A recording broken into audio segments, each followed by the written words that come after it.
Bismillahirrahmanirrahim. Assalamualaikum warahmatullahi wabarakatuh. Selamat malam, salam sejahtera bagi kita semua. Om Swastiastu, Namo Buddhaya. Selamat datang kepada para peserta webinar edukasi autoimun. Semoga kita semua dalam keadaan sehat walafiat sehingga dapat mengikuti sesi webinar hari ini dan memetik manfaat yang optimal dari diskusi kita hari ini bersama pakar. Ini adalah webinar hari ke-40 yang merupakan hari terakhir di rangkaian webinar edukasi autoimun memperingati bulan September sebagai bulan kepedulian autoimun nasional. Sebentar saya akan share screen.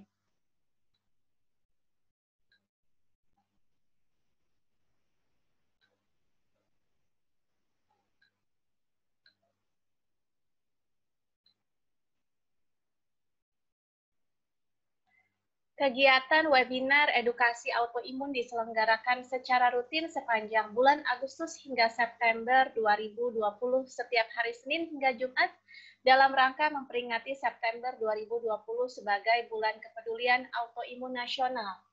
Perkenalkan, saya Marisa Kardoba yang akan memandu kegiatan ini selama 120 menit ke depan. Saya adalah penyintas autoimun jenis ITP, mendirikan Marisa Kardoba Foundation bersama Profesor Dr. Aru Wisaksono Sudoyo, seorang spesialis penyakit dalam, konsultan hematologi onkologi medik, di mana kami melalui organisasi ini tentunya bersama para pakar lintas profesi yang tergabung di dalamnya telah mendukung ODAI atau orang dengan autoimun di seluruh Indonesia sejak tahun 2012. Saya juga ditunjuk oleh Kementerian Pemberdayaan Perempuan dan Perlindungan Anak Republik Indonesia sebagai inspirator nasional PUSPA untuk mendukung terwujudnya program unggulan 3 akhiri, yaitu akhiri kekerasan pada perempuan dan anak, akhiri kesenjangan akses ekonomi pada perempuan, dan akhiri perdagangan manusia. Untuk menjaga agar kegiatan ini berlangsung kondusif, seperti biasa saya akan membacakan tata tertib yang saya harapkan dapat kita sepakati bersama. Yang pertama, peserta agar selalu memastikan bahwa fungsi mikrofonnya dan juga fungsi videonya dalam keadaan tidak aktif atau mute selama kegiatan berlangsung. Lalu yang kedua, peserta dapat mengajukan pertanyaan sesuai topik dengan cara ketik di kolom chat dengan format nama, domisili, tagar tanya, lalu ketik pertanyaannya sepanjang acara berlangsung. Pertanyaan ini akan dijawab di sesi tanya jawab secara berurutan. Jadi mengajukannya silakan seperti biasa sejak awal sesi, asal harus berkaitan dengan topik ya. Di awal sesi sudah mulai bisa mengetik pertanyaan, nanti dibahasnya atau didiskusikannya pada sesi tanya jawab. Yang ketiga, kegiatan akan berlangsung tepat waktu sehingga mohon maklum jika ada pertanyaan yang tidak terjawab, namun diusahakan akan diberikan jawaban susulan dalam bentuk unggahan di Instagram autoimun.id. Saya sebagai host dan juga moderator akan mempertimbangkan untuk mengizinkan penggunaan mikrofon pada sesi tanya jawab sesuai dengan kebutuhan. Lalu yang kelima, peserta agar memastikan bahwa fungsi video nantinya dalam keadaan aktif atau unmute pada saat sesi foto bersama. Dari yang keenam, peserta diizinkan untuk mengaktifkan fungsi mikrofon pada saat sesi acara berakhir untuk mengucapkan terima kasih kepada narasumber. Hari ini kita akan mendengarkan paparan narasumber pakar sekaligus bincang-bincang seputar topik waspada tombe pada kulit yang menyerang sendi atau istilah medisnya adalah psoriasis arthritis. Hari ini Rabu 30 September 2020 dimulai pada pukul 18.30 sampai dengan 20.30 waktu Indonesia Barat. 15 menit pertama, saya sudah tadi membacakan tata tertib dan agenda kegiatan disusul dengan perkenalan organisasi Marisa Kardoba Foundation. Kemudian ada paparan narasumber dan tanya jawab.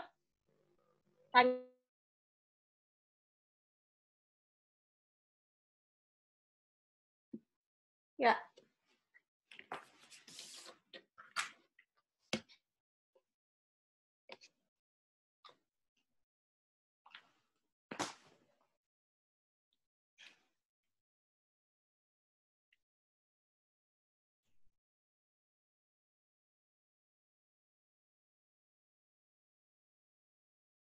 Dua dengan antara kulit dan dokter reumatologi itu tidak ada masalah dengan itu ya, atau memang hanya bisa ditangani di kulit juga dipersilakan ya. Nah, kapan gambaran klinis psoriasis ini tanda-tandanya akan sudah melibatkan sendi dan jaringan sekitar sendi bila disertai ada entesitis, kemudian daktilitis, atrofi pada kuku, atau juga ada menyerang mata, uveitis, dan ada osteitis. Nanti akan ada tampilan gambarnya ya. Jadi seperti tadi, psoriasis adalah tampilan peradangan di kulit dengan karakter adanya suatu plak. Plak itu penebalan yang putih ya. Dan dia scaling itu berkerak ya, diakibatkan oleh akibat proliferasi atau pertumbuhan dari sel keratinosit ya di kulit. Sehingga itulah gambaran khas untuk psoriasis. Jadi pada umumnya sama dengan autoimun yang lain, merupakan penyakit yang meradang kronis, namun lesi utamanya ada di kulit. Psoriasis artritis bila gambaran psoriasis ini sudah menyerang sendi sehingga terjadi peradangan sendi. Disebutlah sebagai psoriatic arthritis. Dan pada umumnya 70% dari pasien psoriasis akan mengalami psoriasis arthritis. Jadi cukup tinggi kan 70% itu. Dari pasien yang tadinya hanya psoriasis saja, bisa jadi kemudian kelak di kemudian hari akan menjadi psoriasis arthritis. Ya. Kemudian ada sekitar 35% yang dari awal sudah tampak baik pada kulit maupun pada sendi. Ya, jadi dua-duanya sudah tampak kelihatan. Jadi ada yang diawali kulit saja, kemudian menyerang sendi. Tetapi ada juga yang tanda-tandanya di sendi baru tampak kulit. Tetapi di awal dua-duanya kena, baik ada masalah di kulit, jadi ada plak psoriasis di kulit, juga menyerang sendi, itu sekitar 35%. Apa yang terjadi di dalam tubuh pasien sama saja dengan penyakit autoimun yang lain, bahwa diawali dengan adanya suatu gen yang bermasalah yang sudah dibawa dari lahir. Khususnya pada psoriasis, yang terlibat adalah HLA-CW0602 dan HLA-B27. Ini yang menyebabkan psoriasis arthritis sebenarnya salah satu dari diagnosis penyakit yang tergabung dalam spondyloartritis. Karena sendi-sendi yang diserang pun nantinya adalah yang aksial ya. Jadi ada entesitis dan lain-lain. Dia merupakan salah satu dari gambaran spondyloartritis ya. Dan autoimun yang lain juga sama, ini juga akan terjadi suatu pelepasan sitokin inflamasi antara lain TNF-alpha, interleukin 6, interleukin 17. Ini yang dominan pada psoriasis. Dan ini yang mempengaruhi ekspresi penyakit di kulit maupun di sendi ya.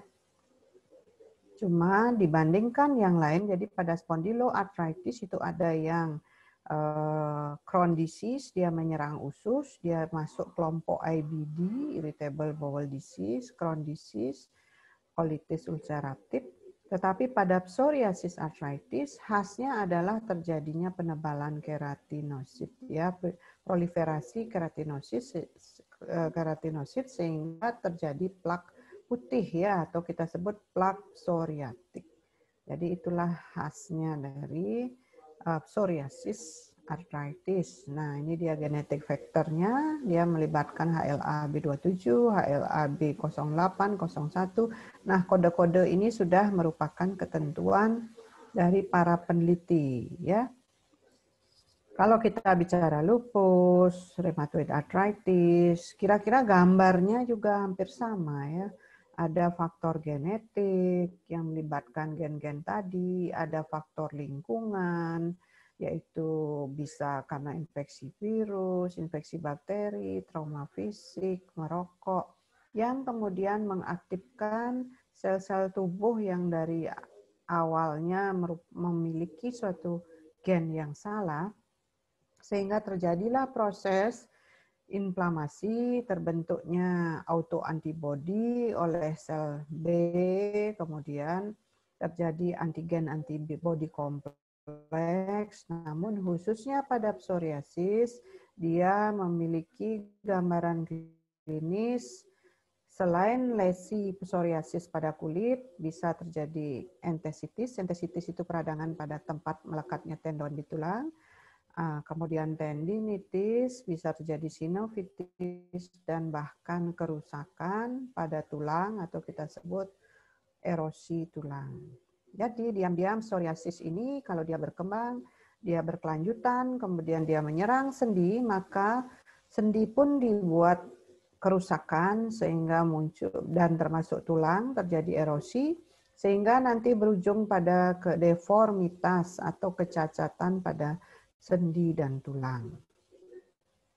Jadi itulah kejahatan yang diakibatkan oleh psoriasis pada tubuh pasien ya, pasien yang terdiagnosis psoriasis.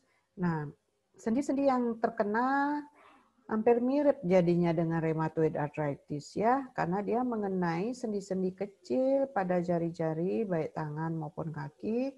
Jadi kita sebut sebagai distal interphalang joint, sekitar 39% mengenai sendi-sendi ini. Kemudian dia juga bisa mengenai pinggang bawah, kita sebut, sehingga kadang-kadang pasien gejalanya low back pain atau nyeri pinggang batu. Jadi hati-hati bila pasien mengalami nyeri pada pinggang bawah, apalagi itu adalah inflammatory back pain. Apa tandanya inflammatory back pain? Jadi nyeri justru menghilang bila dilakukan aktivitas. Jadi kalau pasiennya justru berbaring, rest ya istirahat, nyerinya justru meningkat.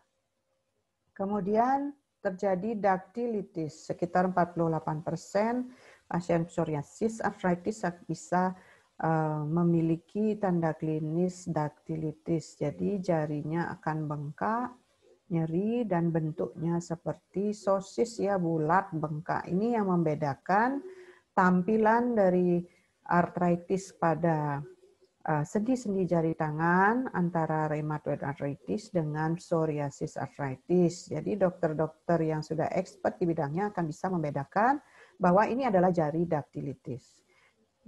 Jangan lupa psoriasis tidak hanya pada kulit, dia juga menyerang kuku. Jadi 67% dari pasien bisa mengalami kerusakan pada kuku atau kita sebut sebagai kuku psoriasis ya. Kemudian entesopati, jadi peradangan pada entesisnya.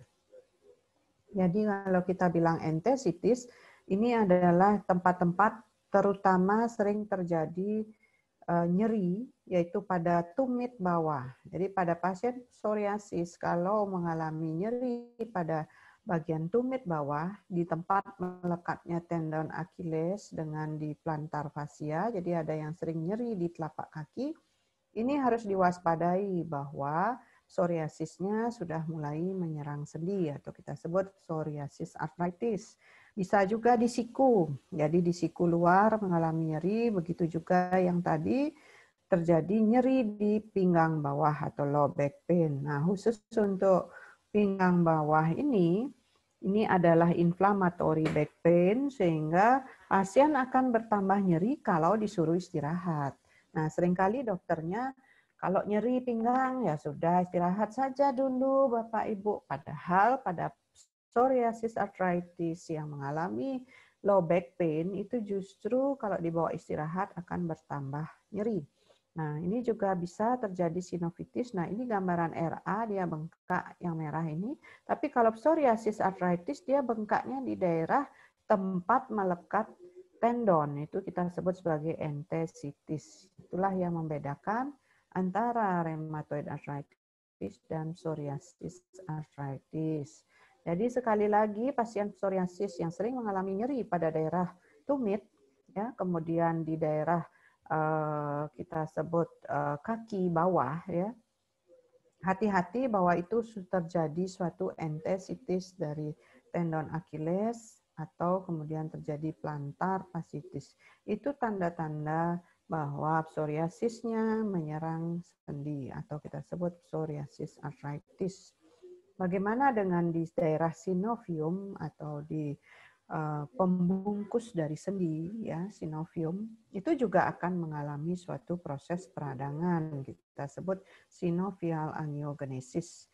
Jadi di daerah synovium pun akan terjadi pembengkakan, di mana terjadi sebukan sel-sel radang dan terbentuknya suatu sitokin inflamasi.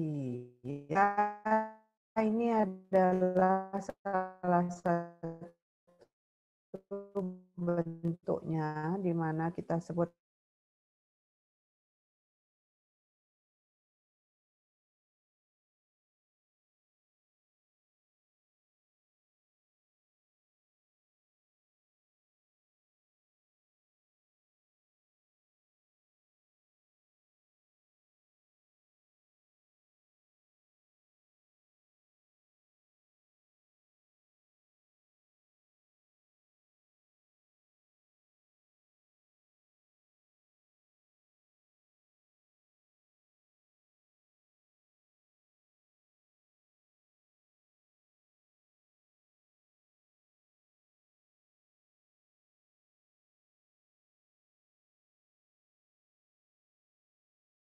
Dokter Rati, suaranya hilang.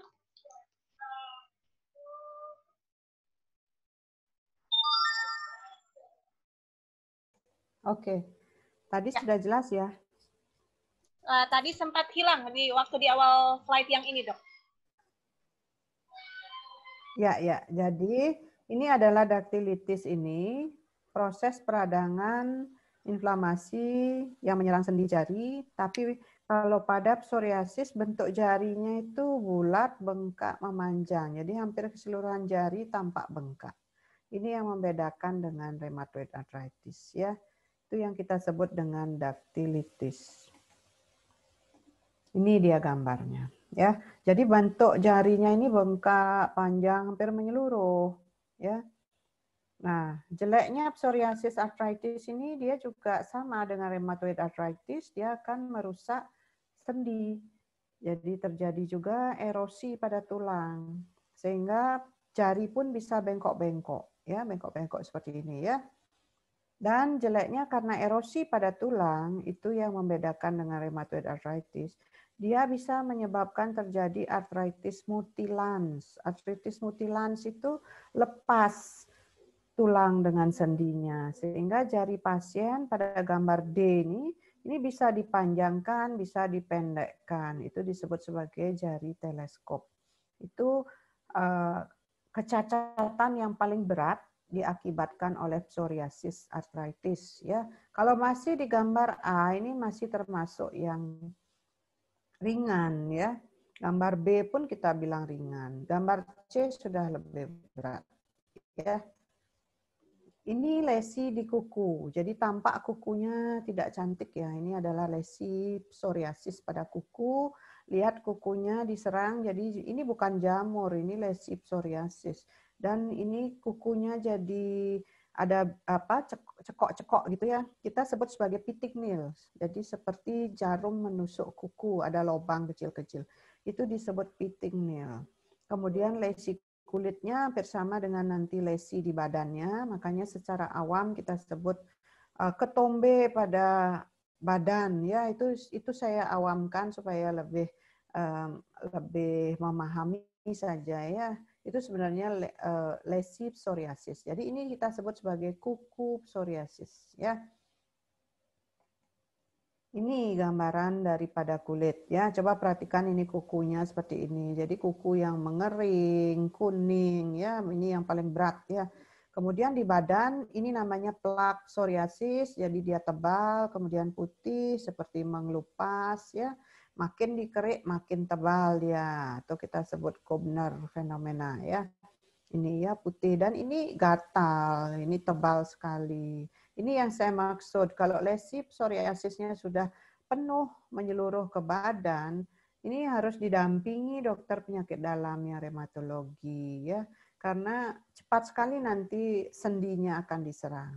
Tetapi kalau lesinya masih tersebar kecil-kecil, sedikit-sedikit, ya hanya 1, 2, 3 tempat, ya silakan mungkin sekedar didampingi krem-krem di dokter spesialis kulit sudah cukup. Ya, tetapi memang kita sama psoriasis itu harus hati-hati karena itu jelas penyakit autoimun. Jadi tentu sistem imun itulah yang menimbulkan penyakitnya. Jadi ini ketombe di kepala, bentuk ketombenya tidak tipis.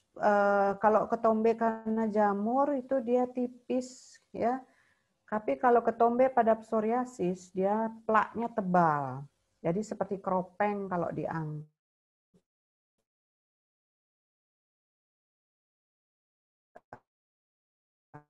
dan penuh. Biasanya pertumbuhan rambut yang di belakang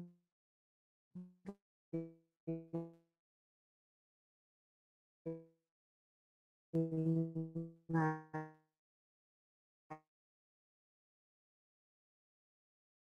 itu khasnya. Kalau ketombe biasa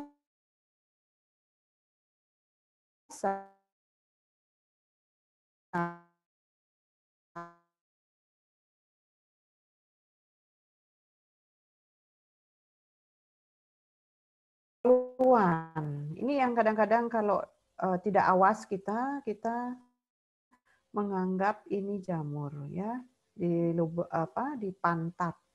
Jadi anak-anak apalagi jadi psoriasis. Jadi kesimpulan dari psoriasis itu tidak hanya di kulit ya, dia bisa menyerang sendi, kemudian menyerang entesis, jadi tempat melekatnya tendon pada tulang kita sebut entesis. Kalau mengalami peradangan kita sebut entesitis. Dari jari tampak daktilitis, dan jangan lupa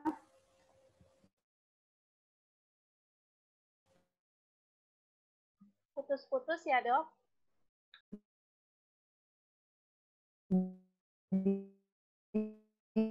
di tulang belakang sehingga terjadi spondilitis atau nanti di sini tulangnya sendinya mendekat ya, tidak ada celah lagi dan tulangnya mengalami kerusakan. Ya, jadi dia akan merusak mulai dari pinggir ke dalam, kemudian sendi ini akan rusak. Di tulang belakang hampir sama, kemudian akan tumbuh suatu jaringan disebut syndesmophyte ya. Tulangnya ikut menyatu ya. Kemudian di tumit, ini tulang tumit, ini erosi di sini biasanya perlengketan dari tendon Achillesnya,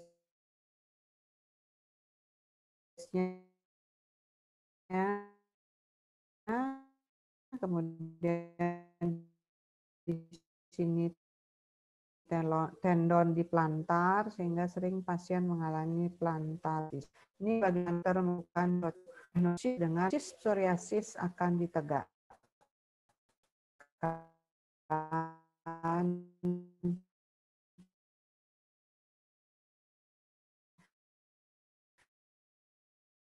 bila ada lebih atau sama dengan nanti dokternya ya. Misalnya psoriasis arthritis, putus-putus ya.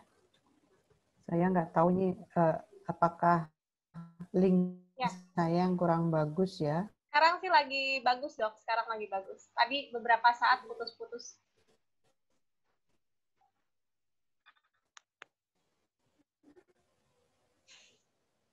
Ya, jadi untuk kita mendiagnosis psoriasis arthritis, nah setelah mendiagnosis tentu tujuan kita adalah mengobati. Ya.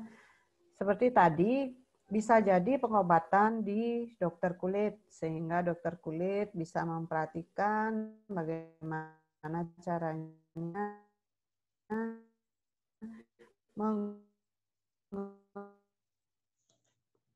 melupaskan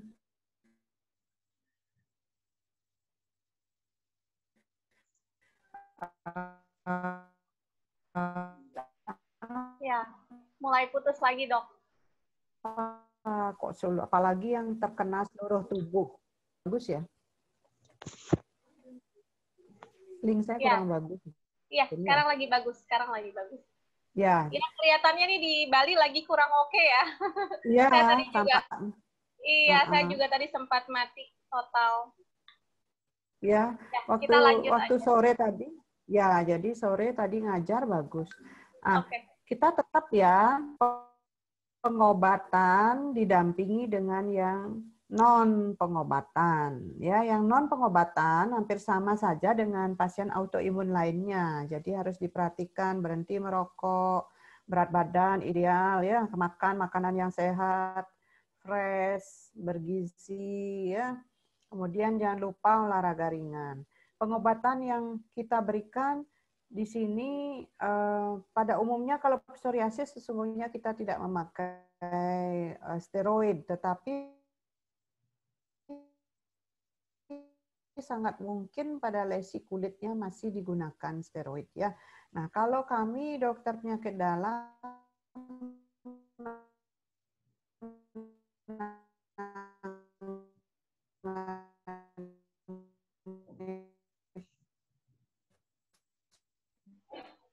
Ya, putus-putus lagi, Dok. Flunomide, ya linknya. Kemudian yang terbaru memang kita memakai, sebentar ya, coba saya cek dulu ya.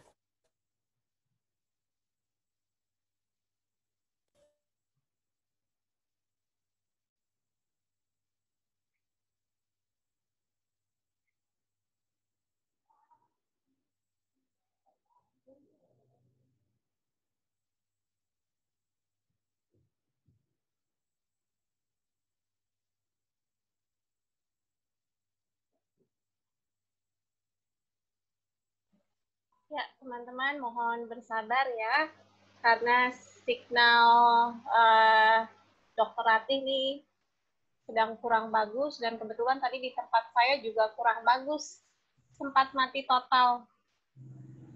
Ya, ini sudah ada beberapa pertanyaan yang masuk. Nanti kita akan bahas di sesi tanya jawab. Silakan saja teman-teman ajukan pertanyaan ya, supaya nanti kita bisa didiskusikan di sesi tanya jawab.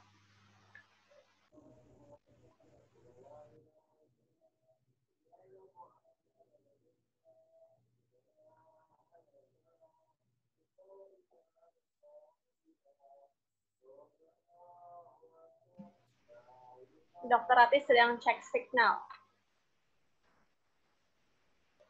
Oh ya, ini kelihatannya beliau keluar ruangan dulu nih. Oke. Saya Dokter Ratih, apakah sudah bergabung lagi? Oke. Oke, sudah. Saya ganti modemnya. Oke. Sebentar, kita kembali ya. Ya, jadi pengobatan psoriasis ini tetap kita harus memberikan imunosupresan khususnya pada pasien yang sudah penuh ya lesinya, ruam plaknya di kulit itu ya. Dan kalau pengobatan-pengobatan lokalnya tidak memberi hasil. Tapi jangan lupa ya yang tidak pengobatan tetap dijalankan. Dan khasnya dari psoriasis ini begitu pasiennya stres, itu lesinya akan tambah banyak, plaknya akan tambah banyak. Kemudian memang dikembangkan juga biologic agent. Antara lain yang ini yang untuk merontokkan ruam di kulit yang perlu diketahui ada secukinumab ini masuk di BPJS. Jadi dokter kulit ini boleh memberikan secukinumab ya. Obat yang paling mendasar pada umumnya sepanjang pasien tidak ada masalah biasanya kita akan memberikan methotrexate ya. Jadi methotrexate ini obat tablet, obat minum seminggu sekali, nanti didampingi asam folat. Nah, buat yang ruamnya sangat berat, nanti tergantung bagaimana dokternya menilai. Ini biologic agent secukinumab ini bisa masuk di BPJS dan pasien bisa mendapatkan injeksi tersebut. Ya, kalau yang lain tidak. Nah, ini adalah pilihan-pilihan pengobatan. Untuk yang nyeri di daerah tulang belakang, boleh kita tambahkan obat nyeri ya. Tentu juga bagus sekali kalau ternyata karena apa? Karena seperti tadi psoriasis arthritis ini bisa merusak sendi dan tulang sehingga kecacatan yang muncul lumayan serius. Ini yang harus diawasi oleh dokter, tidak hanya melihat kulitnya saja ya. Jadi kalau tanda-tanda sendinya sudah diserang, ini harus sudah juga dipikirkan selain memberikan obat anti radang, anti nyerinya, juga sudah dibutuhkan enggak suatu biologic agent terapi ya, misalnya anti TNF. Kalau untuk kulit anti interleukin 17 itu bagus ya. Jadi merontokkan kulit. Ini yang kita sebut sebagai treat to target. Ya, disinilah dokter-dokter itu harus menilai pasien apakah sudah saatnya diberikan secukinumab atau anti TNF.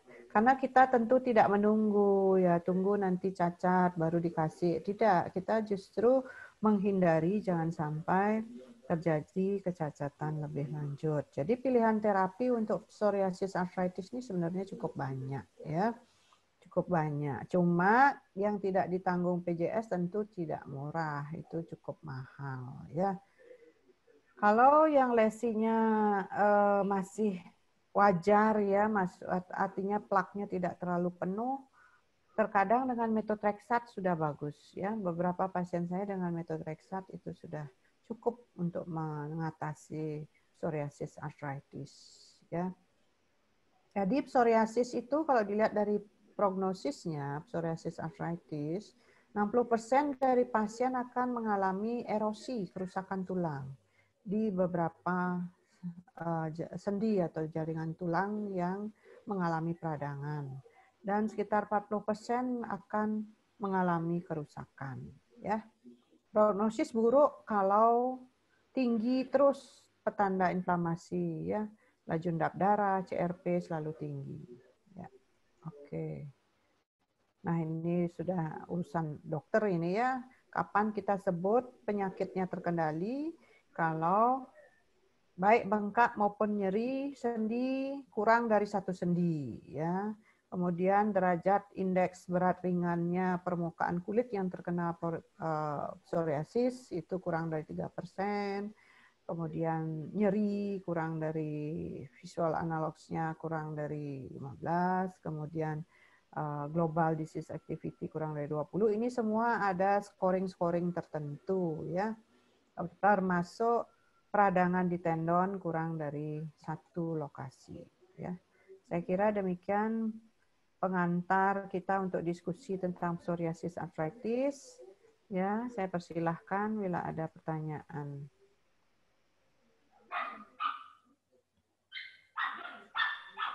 Ya, saya kembalikan pada Mbak Marisa. Agustinus, yang pertanyaan pertama, pengobatan untuk menghindari tulang belakang menyatu seperti bambu atau bambu spine, bagaimana dok? Ya,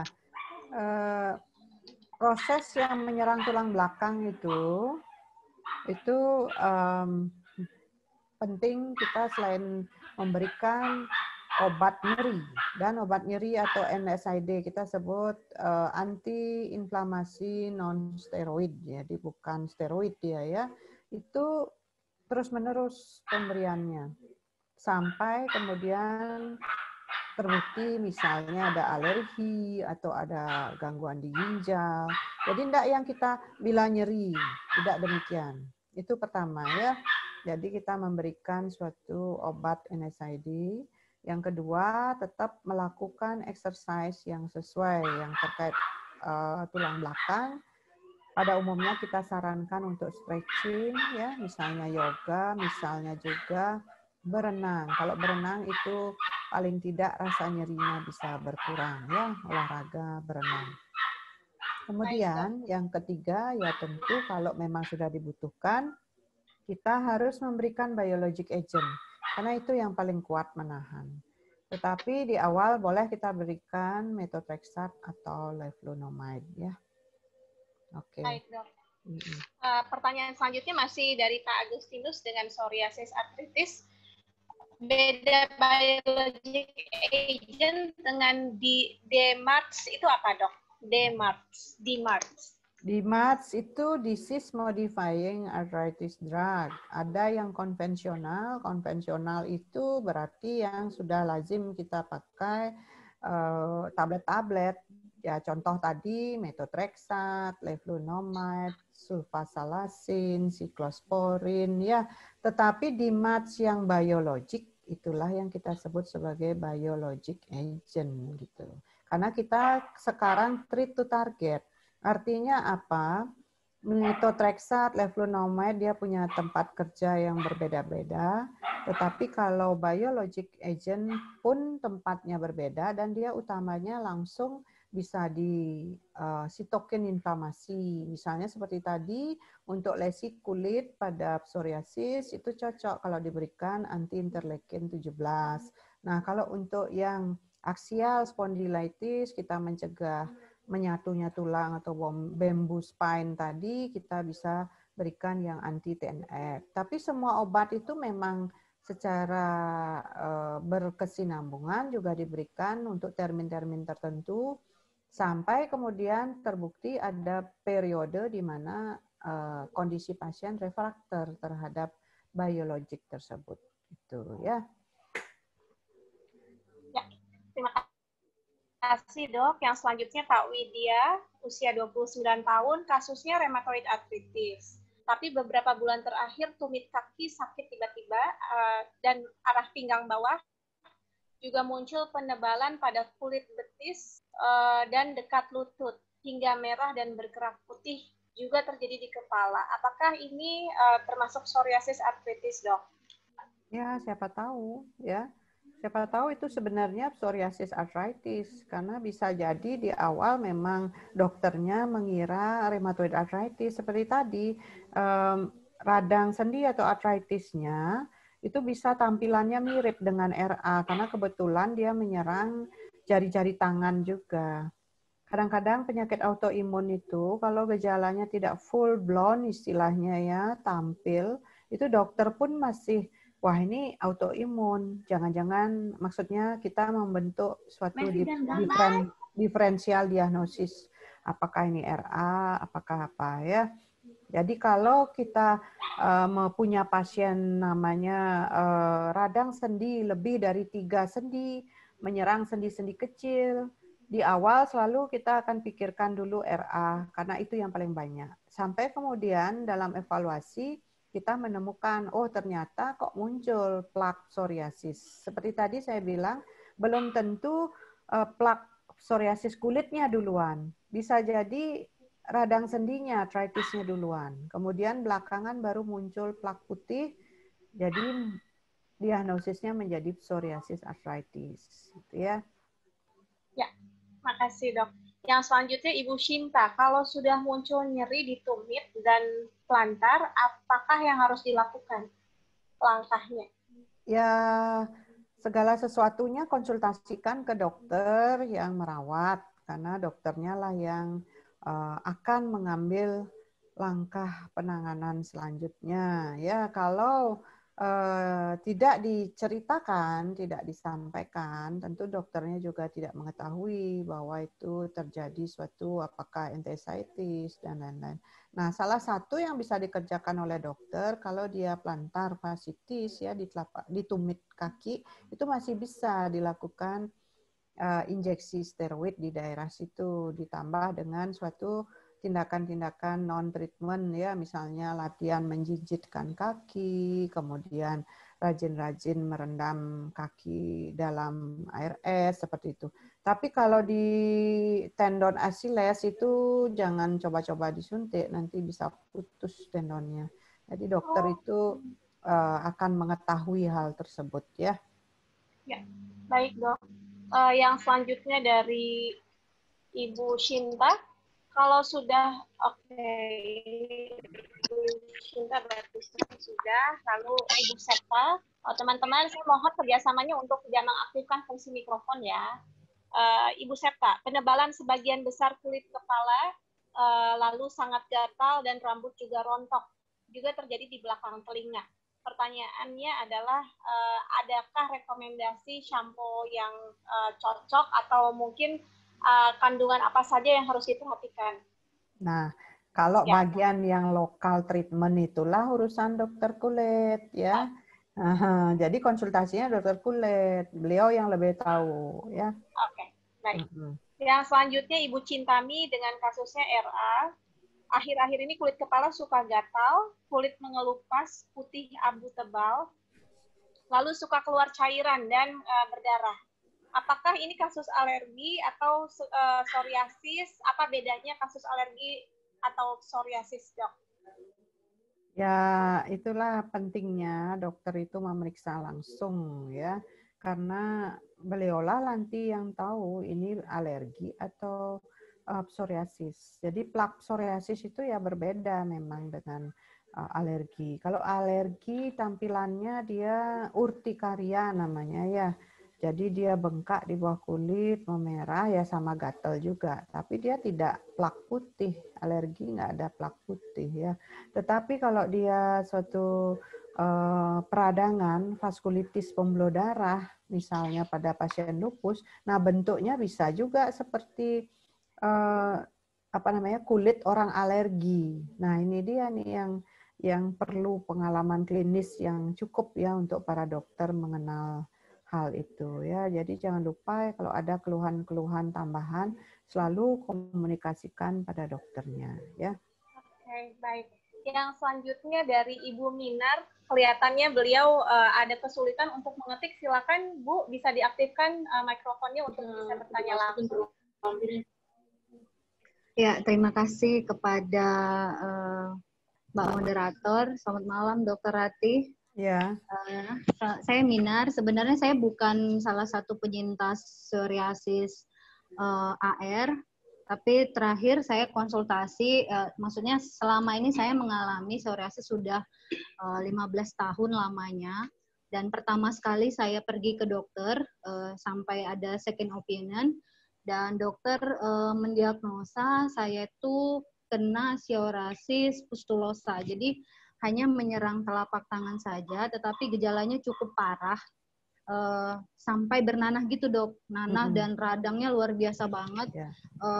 Tadinya hanya menyerang satu jari saja, jari manis, tetapi waktu itu saya umur 15 tahun kenanya, saya lupa sekali obat apa yang dokter kasih itu, sembuh begitu saja, tetapi baru-baru ini setelah 10 tahun kemudian, itu kambuh lagi dok, jadi istilah kayak remisi begitu setelah 10 tahun, tapi udah nggak menyerang satu jari lagi dok, sudah menyerang hampir semua telapak tangan saya di dalam, jadi semua jari udah diserang sampai telapak tangan.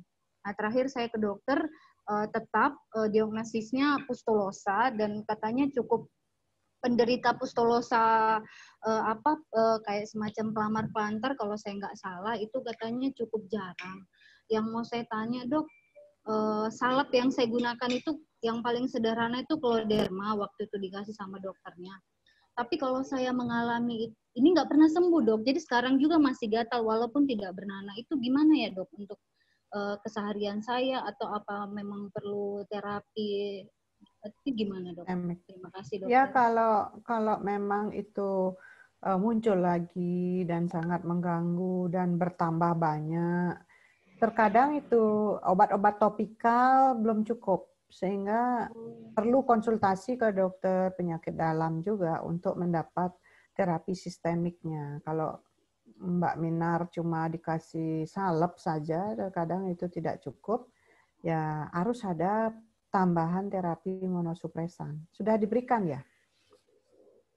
Waktu itu belum, Dok. Jadi terakhir yang saya datang ini dokter cuma dikasih salep itu doang. Ya, Terus ya. dokternya bilang kalau kamu kambuh lagi akan kita suntik katanya gitu, Dok. Cuman ketepatan salep itu menyembuhkan, Dok, dan Ya. nggak ada diberlakukan suntikan ataupun tambahan pengobatan Ya, lainnya. ya itulah artinya dokter itu memang punya art, itu istilahnya. Art itu bagaimana dia menangani pasiennya. Jadi kita pun masing-masing punya patokan-patokan. Seperti tadi di slide saya ada pemeriksaan ini, kriteria aktivitas dan lain-lain. Nah itulah yang kita pelajari. Jadi kalau menurut dokter itu cukup hanya salep, ya tidak masalah. Tetapi kalau ternyata keluhan-keluhan masih cukup berat, kemudian perlu dipertimbangkan untuk mendapat imunosupresan yang sistemik gitu ya. Ya memang lesi psoriasis itu ada juga yang pustula, ada yang punktata. Jadi tidak selalu juga berupa kerak putih ya, itu hebatnya psoriasis itu. Sehingga kadang-kadang dokter kulit pun belum menyadari bahwa pasien itu psoriasis ya. Oke, terima kasih jelas ya. Ya. Oke. Yang selanjutnya dengan Ibu Yuli, usia 42 tahun. Beliau psoriasis vulgaris sejak remaja, Dok. Sempat remisi, tapi 2 tahun yang lalu nyeri di telapak kaki dan didiagnosa sakrolitis grade 2.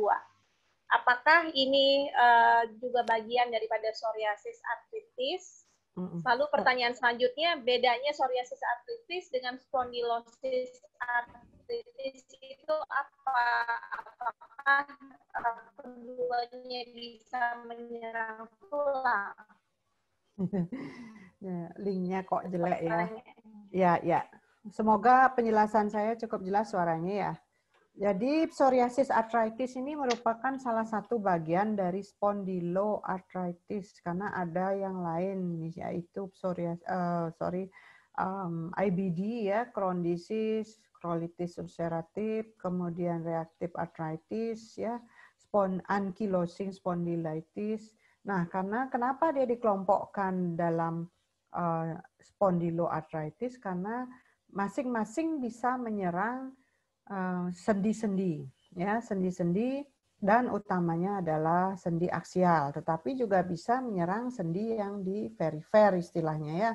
Kalau aksial berarti dia sendi yang merupakan core dari batang tubuh kita sehingga dia akan menyerang tulang belakang ya, sendi tulang belakang dan paling sering memang di daerah pinggang bawah paling sering, tetapi itu bamboo spine itu bisa dari atas sampai bawah itu ya. Kemudian salah satu tanda menandai dari penyakit ini adalah kalau ada sakroilitis seperti yang disebutkan tadi. Itu adalah salah satu tanda dari spondyloarthritis. Tetapi tadi bilang nyeri tumit. Kalau nyeri tumit beda dengan sakroilitis. Sakroilitis adalah peradangan sendi yang antara tulang sakrum dan tulang ilium dari panggul kita. Itu namanya sakroilitis. Kalau itu terjadi, itu merupakan salah satu tanda yang harus kita perhatikan, dokter perhatikan bahwa pasien mengalami spondyloarthritis. Gitu ya. Jadi dia tampilan klinisnya beda-beda, namun induknya dia masuk dalam kelompok penyakit spondyloarthritis gitu. Oke. Ya. Terima kasih, Dok. Yang selanjutnya dari Ibu Rosa. Dok, bagaimana cara mengurangi sakit di pinggang? Apakah bisa dengan menggunakan korset? Bisa. Jadi kenyamanan itu pasienlah yang menentukan juga ya. Apakah dengan korset berkurang itu merupakan stabilisasi dari tulang belakang maupun sakroilitis itu bisa, tidak ada masalah dengan itu ya. Baik. Kemudian hal yang lain jangan lupa exercise, olahraga tadi karena olahraga itu membantu mengurangi nyeri, utamanya berenang ya. Gitu. Ya. Yang selanjutnya dari Ibu Marlina, usia 43 tahun. Ibu Marlina, karena di bagian tumit bawah itu terasa nyeri. Apakah menghilangkan nyerinya itu sama seperti yang tadi dokter jelaskan juga langkah-langkahnya? Ya, kita selalu kalau memang itu ringan, tidak perlu disuntik ya. Lakukan olahraga, menjinjitkan kaki, ya, exercise lah itu ya, menjinjitkan kaki, ditahan 3 sampai 5 detik, kemudian turunkan lagi. Lakukan misalnya pagi 20 kali, sore 20 kali ya.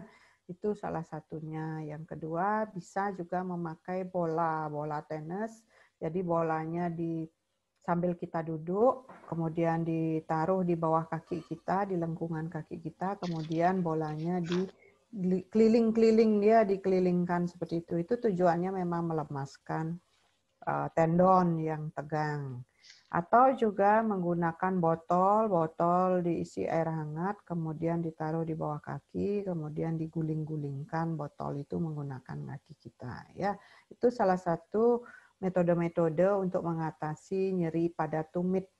Selanjutnya boleh menggunakan juga salep-salep analgetik ya, salep-salep untuk nyeri yang mengandung sediaan kandungannya natrium diklofenak. Jadi oleskan di daerah yang nyeri. Jadi itu adalah tindakan-tindakan yang wajar dilakukan di rumah ya. Ya, terima kasih dok. Yang selanjutnya dari Bapak atau Ibu Kade. Apakah leaky gut bisa menyebabkan psoriasis? Lalu penyebab pastinya autoimun mungkin khususnya itu pertanyaannya. Leaky gut itu umumnya terjadi pada IBD ya, Crohn's disease, kemudian colitis ulceratif. Tetapi bisa jadi leaky gut ini terjadi juga pada autoimun yang lain ya. Jadi kalau leaky gut itu dia gangguan keseimbangan di usus besar kita sehingga memudahkan terjadinya sel-sel radang keluar masuk di mukosa usus ya. Kita tahu usus juga memiliki sistem imun di situ ya. Jadi kalau terjadi leaky gut secara menyeluruh bisa menimbulkan juga tidak hanya psoriasis ya, autoimun yang lain. Tetapi tidak semua kondisi autoimun didasari leaky gut. Jadi begitu pernyataannya demikian ya. Ya. Selanjutnya dari Ibu Husnul Khotimah, pertanyaannya mirip-mirip dengan Pak Joko Widodo. Bagaimana efek samping dari methotrexate dan salep untuk psoriasis? Apakah aman digunakan jangka panjang dan bagaimana mensiasati efek sampingnya, dok? Semua obat, mau obat minum, obat topikal, bisa jadi ada efek samping. Dan setiap sediaan farmasi itu kita tahu efek sampingnya apa gitu ya. Nah, methotrexate yang paling sering adalah terjadinya kerusakan sel-sel liver atau kita sebut sebagai hepatotoksik. Ini gunanya kita kalau kontrol ke dokter, dokter akan melakukan pemeriksaan antara lain pemeriksaan fungsi hati ya sambil juga memantau klinis pasien. Jadi kalau orang pasien autoimun yang kontrol ke dokter, tidak hanya kita mengevaluasi penyakit autoimunnya, tetapi karena kita memberikan pasien obat-obat yang diminum jangka panjang, jadi dokter wajib juga memantau efek samping pada obat-obatan akibat obat-obat tersebut ya. Jadi pertama hepatotoksik, yang kedua jangka panjang yang tidak diinginkan adalah terjadi fibrosis pada liver dan paru-paru. Jadi ada fibrosis itu sehingga kita paling tidak setiap 6 bulan melakukan pemeriksaan ultrasonografi pada liver pasien ya. Nah, tentu untuk menjaga hal-hal tersebut karena obat tetap harus diminum, dijagalah kondisi-kondisi yang lain. Antara lain kita makan dan minum jangan ngawur ya. Kita di sini di MCF kan menerapkan LDHS itu. Nah, tolong itu diikutin juga 5 dasar hidup sehat ya. Kemudian diikuti juga perkembangan edukasi yang tentang memilih makanan sehat untuk autoimun, karena itu dia autoimun itu penyakit yang khusus memang, jadi banyak hal-hal yang bisa memperburuk kondisinya, sehingga pasien juga harus memperhatikan yang paling pokok apa yang dimakan dan diminum ya, sehingga obat-obat tidak sampai menimbulkan efek samping. Jadi dalam menangani autoimun, kami dokter itu sangat membutuhkan kerjasama yang baik dengan pasien ya. Kalau pasiennya bandel ya repot nih dokternya. Ya. Iya, semangat terus ya teman-teman, Ya, ini harus semangat. menerapkan Ya, pola LDHS. hidup Ya. sehat, pola makan sehat, LDHS ini. Mbak Risti juga pertanyaannya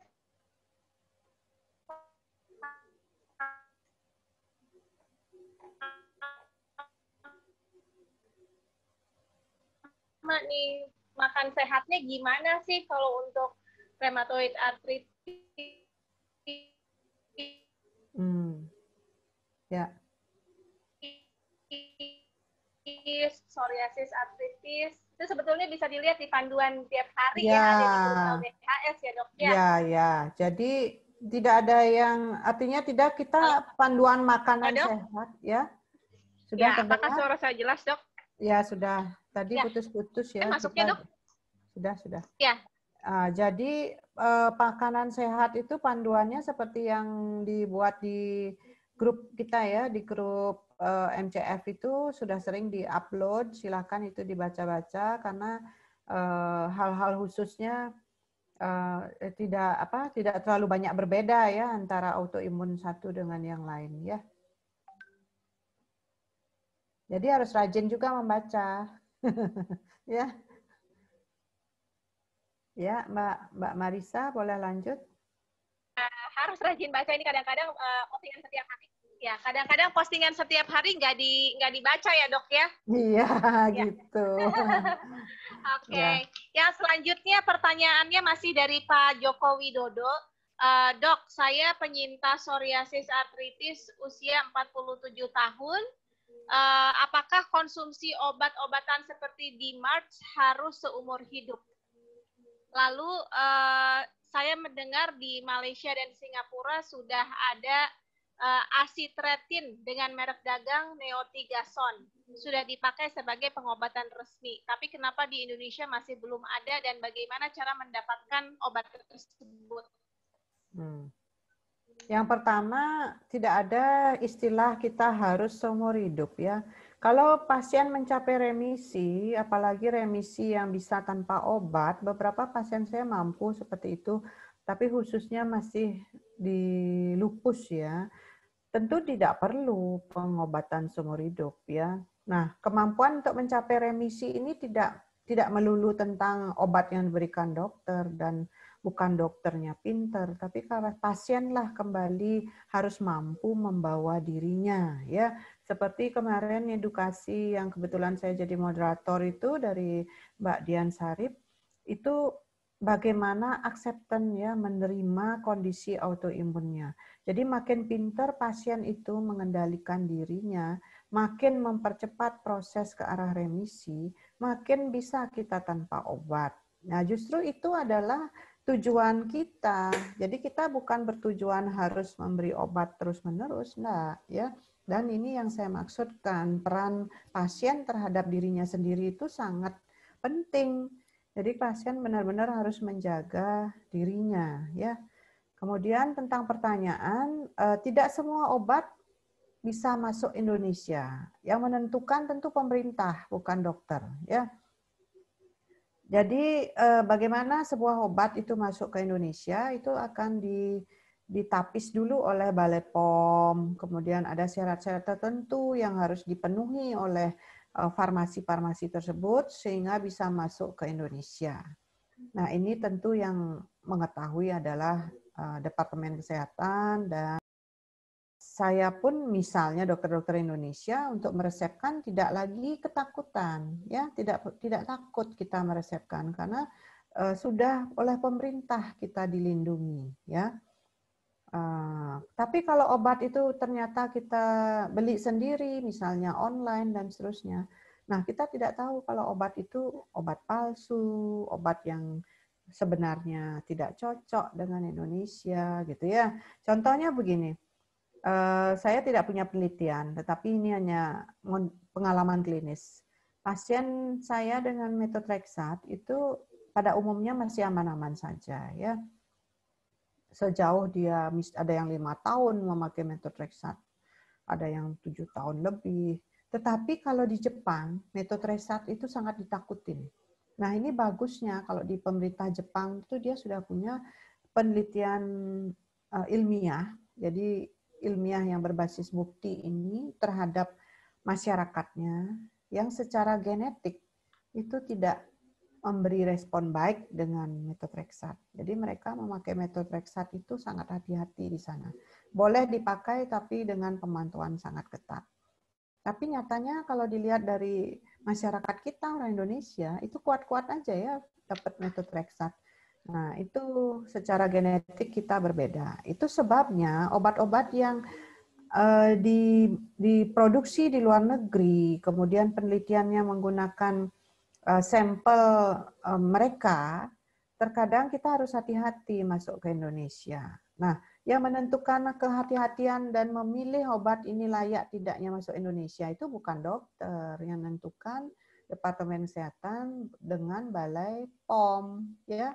Kami dokter kalau itu obat sudah masuk ke Indonesia berarti itu sudah direstui oleh negara untuk dipakai, begitu, ya.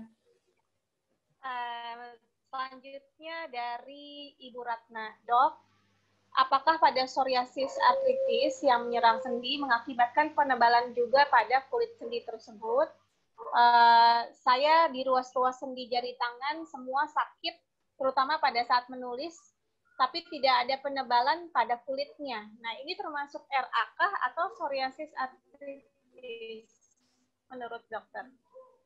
Ya, saya tidak bisa menjawab ya, karena kan tampilan artritis pada RA sama psoriasis itu sesungguhnya berbeda tampilan klinisnya ya. Tetapi kalau Ibu memang mengeluhkan demikian, jangan menunggu sampai jarinya bengkok atau kecacatan timbul. Nah, detailnya dari pemeriksaan sendi-sendi jari tangan yang mengalami peradangan itu bisa dibuktikan dengan pemeriksaan MRI pada tangan, ya. Jadi itu bisa dikomunikasikanlah pada dokter yang merawat, ya, supaya enggak kita menduga-duga dari luar. Karena contohnya artritis yang masih ringan, mungkin di pasien hanya mengeluh nyeri dan kaku, tapi tampilan klinisnya atau kelihatan jarinya masih tidak tampak, itu bengkak, ya, seperti itu. Jadi mungkin perlu MRI, ya. Oke. Baik, Dok. Yang selanjutnya dari Bapak atau Ibu Nur di Ngawi. Dengan kasusnya adalah SLE. Saya mau tanya, saya pernah menderita ACLE, dan sekarang saya sering mengalami kulit yang berkerak di alis, kening, dan di dalam telinga. Apakah ini juga gejala psoriasis? Jadi gini, perlu diperiksa ke dokter kulit ya.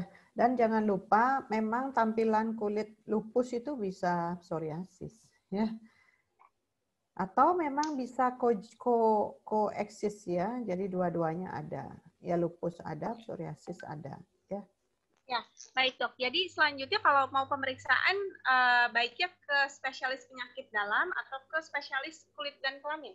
Kalau lupusnya kan silahkan tetap penyakit dalam. Tapi kalau ada kerak-kerak atau tampilan di kulit yang baru, itu boleh evaluasi ke dokter kulit. Saya pun terkadang konsultasi ke dokter kulit, mengkonsulkan pasien. Kira-kira ini lesi kulitnya apa?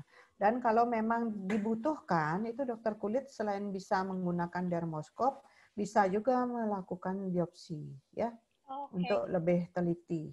Ya. Jadi kalau ini sifatnya baru gejala dan belum tegak diagnosa, mungkin bisa ke salah satu dulu ya Dok ya? Ya, atau kedua-duanya sekaligus gitu ya? Boleh dua-duanya, enggak ada masalah. Baik Dok.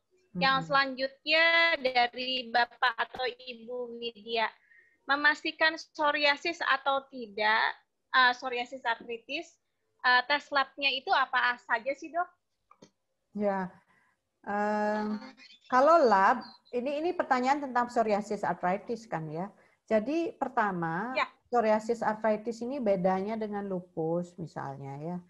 Dia harus ada lesi psoriasis dulu di kulit atau artritis dulu. Nah, artritis ini kan kita tidak lihat dari lab ya, kita melihatnya dari klinis. Jadi dokternya meriksa pasien untuk kemudian kalau dia curiga itu suatu artritis, boleh dia lakukan pemeriksaan penunjang, misalnya radiologi sederhana, kemudian dilanjutkan ultrasonografi kalau memang dia perlu melihat jaringan seputar sendi dan kemudian bisa dilakukan MRI. Begitu tahapannya. Jadi kita enggak tergantung pada labnya. Nah, labnya paling kita dapatnya pemeriksaan laju endap darah yang tinggi dan CRP yang tinggi. Itu saja kalau psoriasis arthritis. Karena dia lebih banyak klinis dan radiologis yang berperan. Kalau toh mampu kita mau periksa HLA ya. Nah, sekarang HLA itu banyak. Kalau HLA B27 kemudian negatif, itu juga belum tentu bukan spondyloarthritis ya.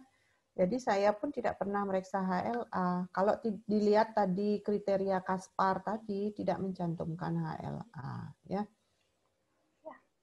Baik, Dok. Yang selanjutnya dari Pak Agustinus. Ya. Ini beda RA dengan psoriasis artritis, gejala dan pengobatan. Ya, beda sekali. Ya, kalau secara klinis kita mencurigai ini RA, ya, walaupun sama-sama bisa menyerang sendi kecil di tangan. Kalau kita curiga RA, tentu dokter akan melakukan pemeriksaan untuk autoantibody, rheumatoid factor, anti-CCP, ya. Kalau itu ternyata tinggi, berarti tegak RA. Kalau dia psoriasis, kita perhatikan seperti tadi kukunya, kemudian kulitnya, kemudian kondisi artritisnya, apakah bentuknya daktilitis atau sinovitis miliknya RA. Nah, disitulah peran dokter yang memeriksa, dia melihat secara klinis. Tapi kalau psoriasis arthritis, kita tidak ada pemeriksaan autoantibody khusus ya yang bisa membantu kita untuk menegakkan diagnosis karena dia lebih banyak ke klinis. Nah, pilihan terapi dasar sama-sama menggunakan imunosupresan yaitu methotrexate, leflunomide ya seperti itu. Nah, nanti siapa yang akan memilihkan? Ya dokternya. Gitu ya. Ya, terima kasih, Dok. Yang selanjutnya dari Ibu Tresningsi. Di kuku ibu jari kanan dan kiri ada lubang atau terkikis di bawah kukunya. Selama ini selalu sebaiknya bagaimana langkahnya? Ya, diperiksakan kembali karena tergantung juga kalau memang bukan psoriasis bisa jadi lesi itu misalnya akibat autoimunnya ya. Autoimunnya. Jadi diperiksakan pada saat ke dokter, dikomunikasikan. Ya, dokternya tadi bisa ke dokter kulit atau ke itu ya, Dok ya? Spesialis penyakit dalam. Oke. Ya. Dari Bapak atau Ibu Osaka, beliau suspek psoriasis artritis. Rekomendasi obat untuk sendi sakit di lutut dan pergelangan kaki, apakah bisa diberikan, Dok, oleh Dokter Ratih? Rekomendasinya kembali ke dokter yang merawat ya. Sama seperti tadi di slide saya menampilkan pilihan-pilihan terapi ya. Kalau itu nyerinya di pinggang bawah yang dominan, tentu dokternya akan memberikan NSAID. Kemudian bisa kombinasi dengan imunosupresan, utamanya methotrexate. Kemudian bisa juga leflunomide. Di sana ada siklosporin, ya silahkan nanti dokternya yang akan memilihkan. Ya, kalau saya tidak boleh menterapi pasien via WA, via webinar, itu tidak boleh. Nanti dimarah, disomasi sama IG ya, saya dipanggil kena disiplin. Ya. pasal pelanggaran disiplin. Ya, kelihatannya masih banyak juga nih ya dok ya yang belum paham bahwa tidak bisa berkonsultasi di media sosial ya dok ya. Kecuali kalau dari pasien. di rumah sakit saat ini seiring perkembangan COVID itu diperkenankan telekonsultasi. Nah itu dirancang khusus oleh rumah sakitnya. Tidak bisa juga dokternya pribadi karena apapun yang didiskusikan dan lain-lain itu terekam, itu telekonsultasi. Kalau ini kan semacam kita memberikan edukasi. Jadi saya memberikan ceramah, ya ceramah charity ini ya, karena saya tidak dibayar dan lain-lain. Jadi kalau toh saya membahas tentang kondisi-kondisi penyakit yang ditanyakan di chat itu saya tidak dalam rangka mengobati, ya. Itu Terima kasih bedanya. Dokter Arti. Ya. Yang selanjutnya dari Ibu Fitria, psoriasis artritis kasusnya. Dan kelihatannya tidak bisa lepas dari kortikosteroid. Contohnya sebelumnya pernah pengobatan dengan imuran dan sedang berjalan ke Methotrexate, lalu SGPT-nya tinggi. Jadi pada saat dikasih imuran dan MTX langsung SGPT-nya tinggi.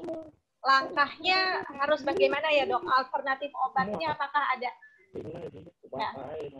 Bentar, saya mute dulu ya teman-teman. Mohon kerjasamanya untuk menonaktifkan fungsi mikrofon.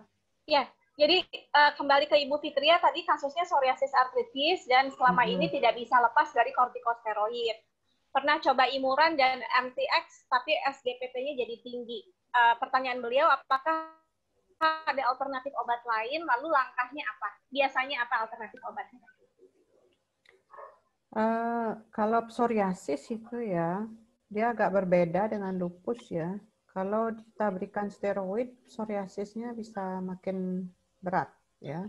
Lesi kulitnya terutama, ruam plaknya itu. Jadi memang steroid itu tidak pas untuk psoriasis. Itu pertama. Asal kalau diagnosisnya tepat, sebaiknya tidak memakai steroid. Tetapi memang pilihannya salah satu Methotrexate. Nah, sekarang kalau Methotrexate dikombinasi dengan imuran, tentu memang kita ada resiko gangguan fungsi hati seperti yang tadi saya sampaikan. Dua-duanya memberi resiko efek samping hepatotoksik namanya ya, kerusakan sel liver. Jadi kalau memang itu ada resikonya, sesungguhnya boleh saja dicoba kembali, tetapi pakai salah satu, kemudian dipantau pemberian dalam 2 minggu. Kalau terjadi perburukan fungsi liver lagi, berarti memang tidak tepat menggunakan baik Methotrexate maupun imuran, ya. Kemudian pilihan terapi untuk psoriasis itu memang Methotrexate, kemudian bisa juga leflunomide. Nah, kalau Methotrexate-nya tidak pas, masih ada leflunomide, masih ada siklosporin A ya. Jadi dokter memang secara bertahap bisa memilihkan salah satu di antaranya. Kalau memang berisiko masalah di liver, imunosupresannya sebaiknya jangan dikombinasikan. Nah, kombinasinya dengan menggunakan apa? Kalau tadi slide saya memang kita treat to target, kita akan menggunakan anti-interleukin 17 misalnya, secukinumab tadi, atau bisa juga menggunakan anti-TNF ya, itu bagus untuk psoriasis gitu ya. Jadi pilihan itu banyak. Nah, kembali dokter yang merawat lah yang menentukan apa yang terbaik untuk pasiennya ya. Oke.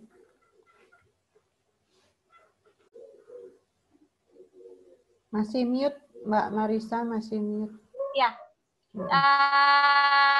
Ini ada kasus HS purpura, lalu disertai nyeri sendi. Apakah itu termasuk kategori psoriasis artritis sendi? Apakah itu termasuk psoriasis artritis? Ada apa? Ada purpura? HSP dok, Henderson-Lane. Ya. HSP, Henderson-Lane purpura. Itu tapi ada nyeri sendi.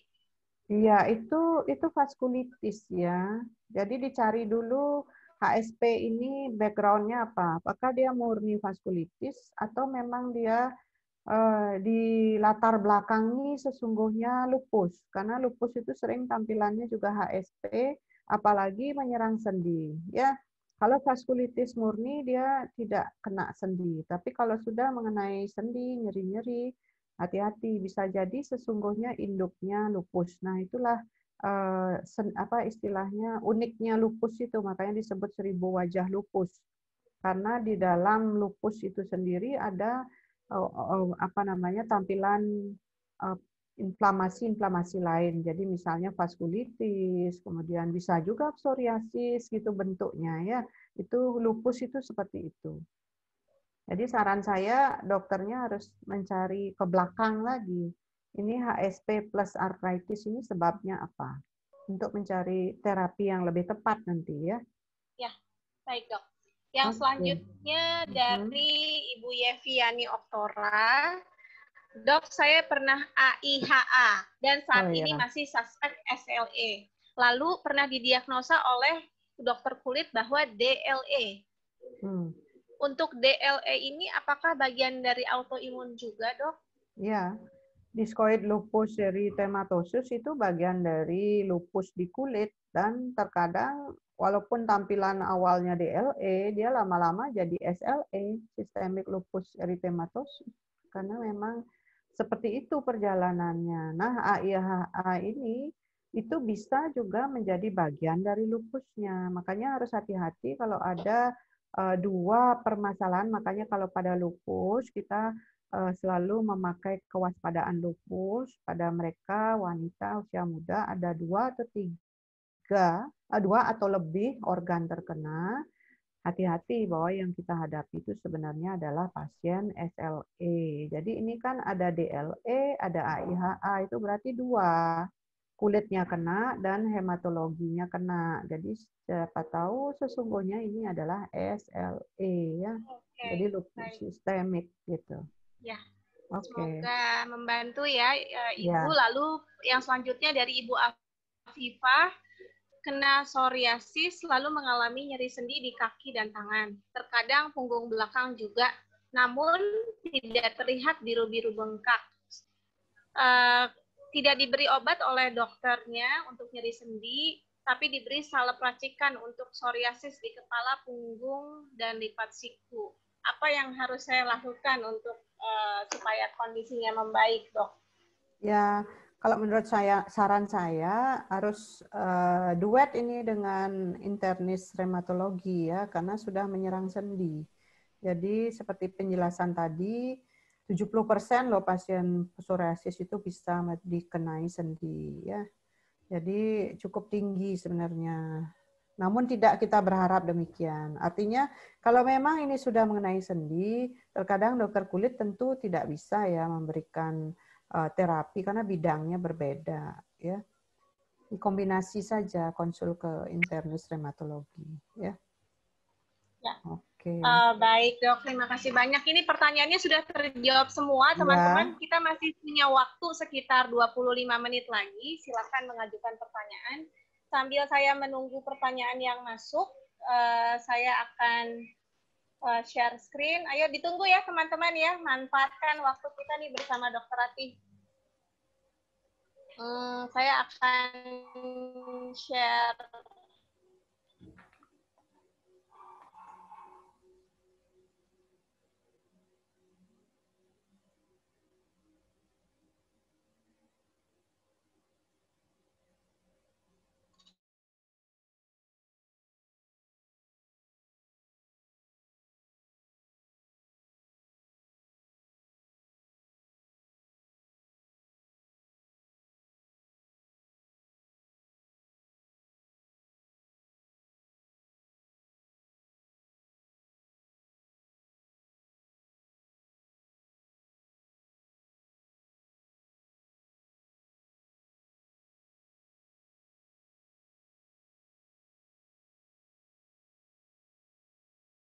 Langsung berkunjung ya ke Instagram Autoimun ID. Oke, saya akan bacakan pertanyaan selanjutnya dok dari Ibu Yuli.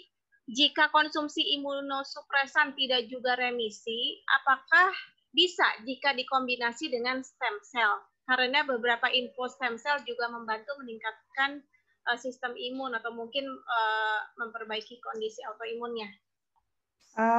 Terus terang, bukti ilmiah evidence based untuk stem cell ini belum jelas ya. Jadi kalau memang itu nanti terbukti dengan baik, pada umumnya nanti akan ada suatu guideline terapi dari Eropa, Amerika. Kalau Asia pada umumnya Jepang lah yang menjadi dasar kita, dan Australia itu masuk Asia Pasifik. Jadi perhimpunan reumatologi itu ada EULAR, European, ada Amerika.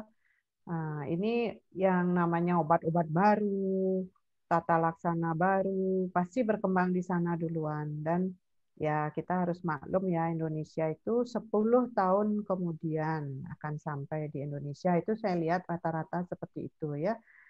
Jadi stem cell saat ini belum terbukti secara ilmiah bisa untuk terapi autoimun. Karena di guideline manapun itu tidak ada. Ya. Ya. Yang selanjutnya dari Ibu Septa, apakah jenis psoriasis di kulit kepala itu bisa meluas lesinya, Dok? Ya, itu sudah pasti. Seperti tadi, psoriasis juga sangat rentan dengan stres ya. Makin tinggi level stres itu pada umumnya lesi kulitnya akan bertambah banyak. Ya. Yang selanjutnya dari Ibu Riana, apakah jus buah mengkudu dengan merek dagang Noni bagus untuk penderita autoimun? Nah, ini Mbak Marisa nih yang pemerhati makanan sehat. Iya, iya, Gimana? iya. Kalau saya sih jujur aja kalau yang bentuknya sudah ramuan gitu saya nggak berani sih, Dok, untuk konsumsi. Lebih baik kalau kita mau konsumsi herbal itu yang memang kita racik sendiri aja di rumah, karena kan kita sangat tahu ya berarti komposisinya apa saja. Khawatir ada satu bahan baku yang nggak cocok di kita, kan. Contoh deh, katanya kan jahe dan kunyit antiinflamasi, tapi kan belum tentu semua orang tuh cocok ya, Dok, ya dengan jenis rempah tersebut gitu. Jadi lebih baik kita konsumsi yang memang kita sangat ketahui ingredients-nya itu apa. Itu kalau dari saya. Mudah-mudahan membantu. Dari Ibu Ayu, Dok, berapa jumlah vitamin D yang baik? Apakah asal di atas 30 atau harus di atas 60 dari Ibu Ayu? Ya, rentang yang normal 30 sampai 100. Kalau kita nyari yang moderate saja, pada umumnya saya lihat perkembangan pasien, kalau sudah di atas 30, dia mulai kelihatan tanda-tanda autoimunnya lebih terkendali. Jadi memang vitamin D ini sangat mendasar ya untuk sistem imun. Nah, tapi akan lebih baik kalau di 50. Itu yang saya baca di evidence base-nya. Ya. Supaya nggak terlalu rendah ya, Dok, kalau 30 ya? Ya, itu kan pas-pasan 30 itu. Ya, evidence base-nya 50 sih ya. Ya. Dari Pak Joko Widodo, Dok, bagaimana cara dan persyaratan memperoleh biologic agent agar di-cover BPJS? Seperti Freizeron, kok sepertinya sulit sekali, apalagi saat pandemi dana BPJS sepertinya fokus untuk menangani kasus COVID. Nah, itu kan saya juga nggak tahu itu perkembangan di BPJS, di rumah sakit, di mana pasien ditangani, ya karena itu benar-benar secara manajerial akan linknya oleh rumah sakit tersebut dan BPJS. Nah, sampai saat ini secukinumab itu baru turun di rumah sakit tipe A. Jadi saya pun kalau punya pasien yang diindikasikan, ya saya akan merujuk pasien ke tipe A untuk mendapat injeksi secukinumab ini ya. Tetapi seperti diketahui, ya terus terang aja saya tidak memojokkan BPJS, tapi kenyataannya antara yang dipromosikan dengan kenyataan pasien dapatnya apa itu berbeda ya. Sehingga ya mau enggak mau kita harus menerima kondisinya begitu. Yang selanjutnya dari Ibu Afifah, Dok, apa kira-kira dampak fatal bila psoriasis artritis terlambat penanganannya? Seperti tadi, karena ini suatu inflamasi kronis dan mengenai sendi, dan dia bisa menimbulkan kerusakan tulang atau erosi tulang, begitu juga jaringan-jaringan sekitarnya dari entesitisnya dan lain-lain.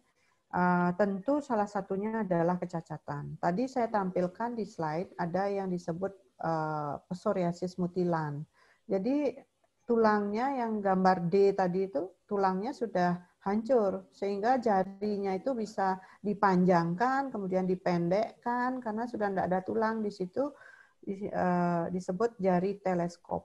Itu salah satu efek buruknya. Kalau dilihat di perkembangan radiologi itu bisa ada istilahnya pensil on top. Jadi tulang di atas itu menjadi tutup, tulang yang di bawahnya yang bentuknya erosi, runcing seperti pensil. Makanya disebut pensil on top. Jadi seperti itu gambaran tulang erosi akibat psoriasis arthritis. Ya, ya baik dok. Yang selanjutnya dari Ibu Masnun. Ya.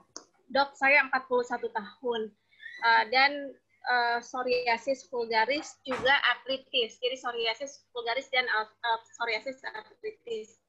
Di poliremato saya dikonsul untuk terapi USD juga TENS. Yang saya tanyakan, apakah nyeri sendi akan sembuh waktu terapi atau berpindah-pindah lagi nanti nyerinya? Soalnya saya merasa dada makin nyeri tapi tidak sesak. Ya, terapi ultrasound sama TENS itu adalah terapi pilihan kita untuk menurunkan nyeri, ya. Tetapi dia tidak memberi efek terapi terhadap artritisnya secara langsung. Jadi itu mengatasi nyerinya. Ya, itu kira-kira. Ya, terima kasih dok. Dari Ibu Dewi. Saya penyintas lupus kulit. Di bagian leher belakang, di bawah rambut, terasa gatal.